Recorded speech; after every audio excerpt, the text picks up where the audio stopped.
All right, so now you know what type of real estate investor you want to be. Now you have to come up with a budget and know what can you spend or what can you afford to withdraw from a 401k and use as a down payment or money that you want to start saving up.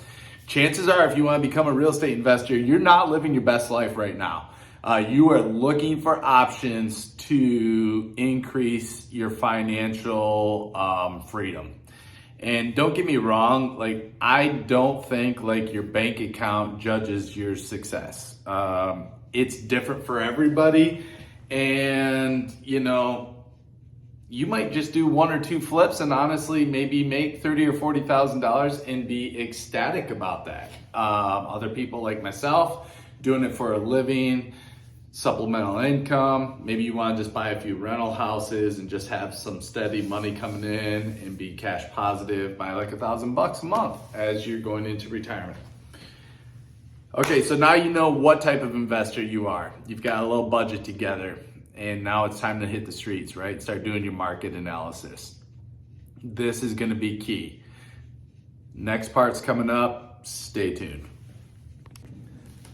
I will also thread all these together, put them on YouTube as an extended one-time viewing option in lieu of all these little short clips that every other social media thing kind of keeps me to, like a minute and a half or something.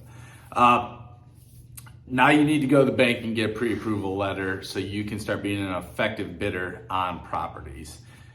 And you're doing your market analysis, you're starting to learn what houses are going for in that neighborhood and looking at what the max is in the neighborhood or area that you're looking to invest in. Is it an up and coming area? Is crime rates going up, and is that why houses are cheap there? There's a lot of different things going on inside these little neighborhoods, inside your city, and you can start seeing those trends if you start watching Realtor.com, Zillow, those things. I kind of watch them all and just start kind of putting everything together, quantifying a good plan of the area, and I know when I start making offers on places, I'm 100% comfortable. I know what I'm paying for it, what's a good price, and what I could sell it for comparatively within $5,000 or $10,000. Okay, so now you're making an offer, and by now you've probably found a real estate agent and you have looked at a few houses. And don't buy the first thing you look at. The one thing that I have learned is there is a deal hitting the market every day. So don't get pressured into, we've got 10 offers on this one, you need to make an offer. Listen, you don't even want to get into that game if you're looking to invest in real estate. You don't want to be one of 10 in a bidding war. You want to be one of one and get that house that nobody else really wants, but the bones are good and you know you're going to make a shitload of money on it. Okay, so that's what I do. So don't let the deal overtake your emotions and not go with what you've done with your market analysis and be comfortable in that, okay? That is going to be your tried and true strategy. Some real estate agents are going to be like, oh, you need to buy this one, you need to do this. A good real estate agent won't, but there are several out there, and I've had them. They're like, man, if you miss out on this and blah, blah, blah, blah. Really, all they want to do is make their 3.5%, 4% commission. They could give a shit less whatever happens after you buy that house. Okay, so you have a budget. You have a pre-approval letter from your chosen bank. You have a budget. You have probably signed on to a real estate agent at this point. You know the area that you're pretty hot that you want to invest in, So now go buy the house. And there's not going to be a perfect moment. I'm going to tell you, the first house that my wife and I bought, We both borrowed $14,000 from our 401k. We bought it in cash. It was a $28,000 house. We had a credit card with a $10,000 budget, and we put $7,500 into that house. So $28,000, $7,500. We had $35,500 into that house. By the time we spent that $7,500 to fix it up, and that's just all we could do at that time. We didn't have extra money. Then to get the money out of that, I refinanced it.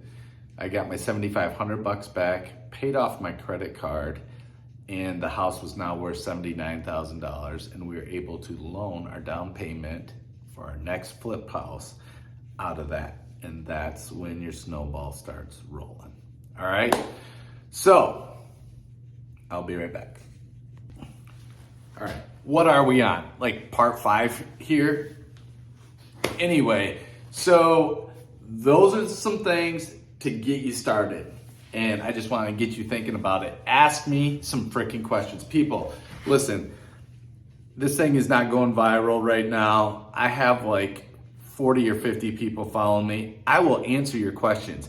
You are following me for a reason. Most of you are my friends and you're just like intrigued about what I'm doing, or just, I don't know, whatever. Maybe you're not intrigued and you just want to watch me fall flat on my face. I have no idea. But anyway, ask me questions. Please, it's a lot easier to interact and like be more specific to whatever your situation is. I'm pretty general in these things and I want to help you out. So yeah, let me know. Cause it's funny, like a lot of people that are following me have asked me like, how do you do this? What do you do? Like, stop waiting for us to have coffee or lunch together and like, let's get busy online here. It's much easier for me to text you from my couch or the bucket and answer your questions. All right. So, hey, good seeing y'all. Glad to be back. Things are going to start happening quickly around the house. Got to go get some new trim, and I will be talking to you soon. Flipping with Batty. Like, subscribe, comment, interact with me. Staring into this little LED light and my phone all the time, and maybe my content sucks. I don't know. But, again, I do know people that are following me that have asked me questions, but yet they don't want to go online and ask me questions. And that's really what I'm doing this for. Make life easier for me, you, everybody else. Talk to you soon. Flipping with Maddie. See ya. Bye.